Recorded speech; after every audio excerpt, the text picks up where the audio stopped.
Hey friends, if you encounter the error, the shadow copy provider has an unexpected error while trying to process the specified operation, then please watch this video. I will guide you through the resolutions. The first solution is to restart the volume shadow copy service. Search for services in the Windows search bar and open services. Now scroll down to volume shadow copy.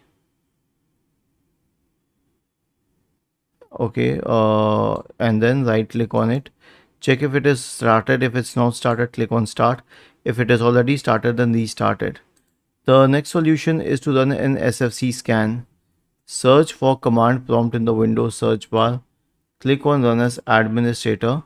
Type the command sfc /scan now and hit enter to invoke the SFC scan. Was this helpful? If yes, then please subscribe to the channel, and if not, then let us know in the comment section of this video on how we could help you further. Thank you for watching this video and have a nice day.